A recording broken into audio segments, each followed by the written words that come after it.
For the last few years, the Sony FX3 has been the undisputed king of the underground film industry. It single-handedly blurred the line between Hollywood cinema and solo content creation, proving that you didn't need a $100,000 camera rig to create breathtaking, cinematic masterpieces. But while the entire industry was busy celebrating that camera, Sony's elite engineering division was secretly working on its successor, hiding it away from the public eye until the exact moment they were ready to change the rules of filmmaking forever. Welcome to the era of the Sony FX3 Mark II. If you are a cinematographer, a documentary filmmaker, or a high-end creator looking to buy a new camera body right now, freeze.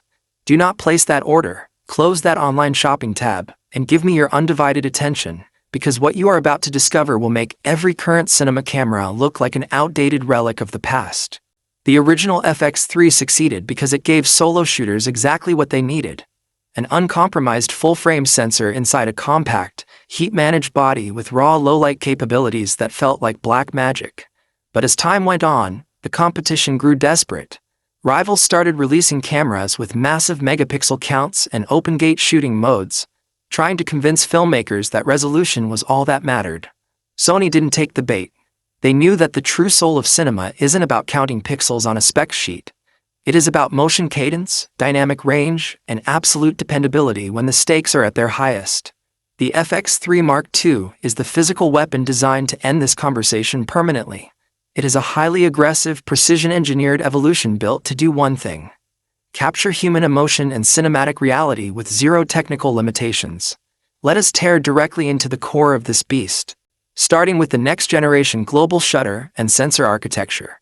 The biggest drawback of modern mirrorless cinema cameras has always been the rolling shutter effect.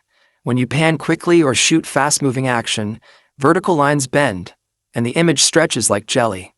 The FX3 Mark II completely obliterates this limitation. Sony has implemented a revolutionary dual-base ISO stacked CMOS sensor, featuring a high-speed readout mechanism that practically eliminates rolling shutter artifacts without sacrificing a single stop of dynamic range. We are talking about capturing clean, uncompromised motion with a native highlight-to-shadow latitude that rivals Hollywood film stock. Whether you are shooting in blinding desert sunlight or tracking a subject through a dimly lit alleyway at midnight, the sensor maintains perfect tonal transitions and deep, noise-free shadow detail that will leave your post-production colorist in absolute shock. But a perfect image is completely useless if your camera misses the shot, and that brings us to the technological masterstroke of the FX3 Mark II, the integrated neural processing unit for autofocus. For a long time, old-school filmmakers looked down on autofocus, calling it unreliable and uncinematic. Sony changed that narrative, and with the Mark II they have perfected it. The dedicated AI coprocessor inside this body doesn't just track eyes. It builds a real-time three-dimensional skeletal map of your subjects. If an actor walks behind a pillar, turns their back to the camera, or moves completely into pitch-black darkness, the camera accurately predicts their movement and holds the focus with a vice-grip precision that feels telepathic. You can pull off complex cinematic rack focuses and high-speed